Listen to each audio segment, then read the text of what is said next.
IGP বলছে এই ঈদে যার যার নিরাপত্তা তাকে তাকে এনশিওর করতে হবে, পুলিশ কমিশনার বলছে যার যার নিরাপত্তা তাকে তাকে এনশিওর করতে হবে। তাহলে তুমি বেতন ভাতা নিয়ে ওখানে আছো কেন? তুমি ওখানে আছো কেন? তো আপা এগুলো সব ঠিক হয়ে যাবে মানে নির্বাচন হলে? নির্বাচন হলে না একটা চেইন অফ কমান্ড আসবে।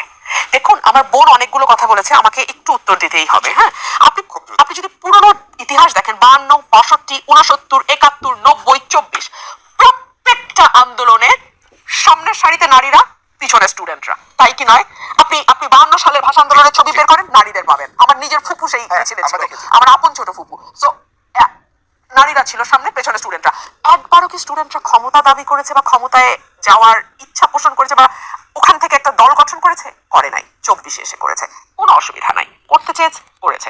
আমার বোন বলছেন যে যদি 6 আগস্ট থেকে বিএনপি একটাই দাবি করে যাচ্ছে নির্বাচন।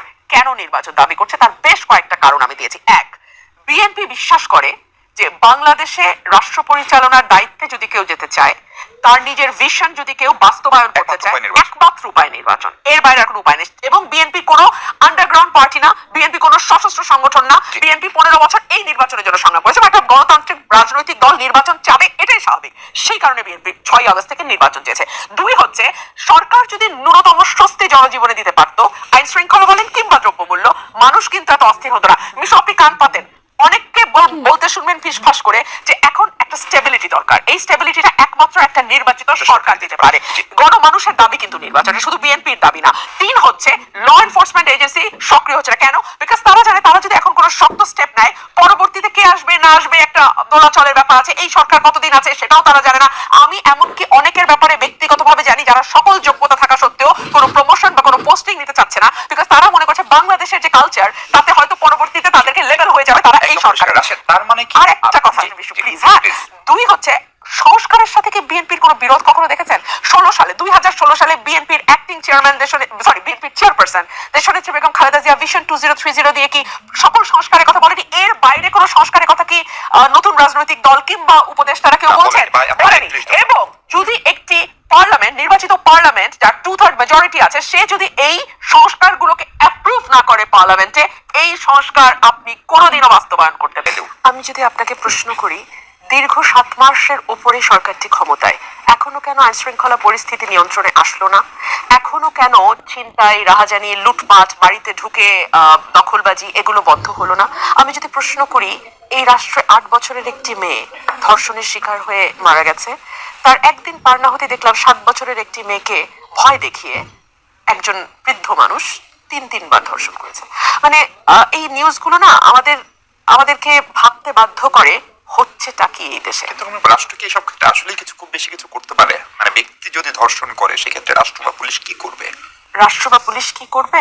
রাষ্ট্র বা পুলিশ সেই বিচারটা এনশিওর করবে, সেই অ্যাবসলিউটলি, এবং সেইভাবে অপরাধীদের পাকড়াও করবে যেই মুহূর্তে অপরাধ সংঘটিত হয়, সো দ্যাট সেকেন্ড অপরাধটা আর না ঘটে।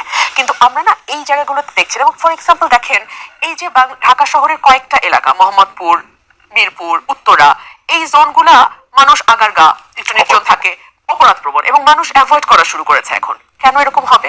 কিছুদিন আগে একজন সাবেক সংসদ সদস্যের সাবেক স্ত্রী, যাকে তিনি 25 বছর আগে ডিভোর্স দিয়েছেন, সেই ভদ্র মহিলার বাসা এভাবে ভ্যান্ডালাইজ করে কি করে?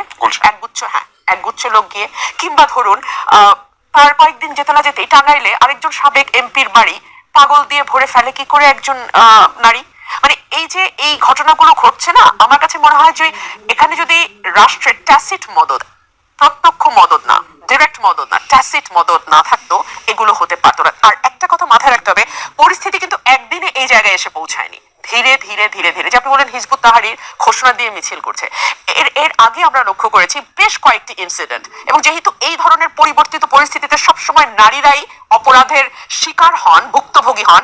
আমরা দেখলাম সিগারেট খাওয়ার ইনসিডেন্ট, সেটা নিয়ে একজন নারীকে লাঞ্ছিত করা এবং 2জন নারীকে লাঞ্ছিত করা। তারপরে অদ্ভুতভাবে আমাদের স্বরাষ্ট্র উপদেষ্টা এসে কি জানি বললেন হাসি হাসি মুখে। হ্যাঁ, উনি যা বললেন সেটা উনি নিজেও জানেন যে উনি আসলে অপরাধকে এক অর্থে প্রশ্রয় দিয়ে গেলেন, কারণ উনি খুব ভালো করে জানেন ওই জায়গায় যদি 10টা ছেলে দাঁড়িয়েও সিগারেট খেত, এই ঘটনাটি ঘটতো না।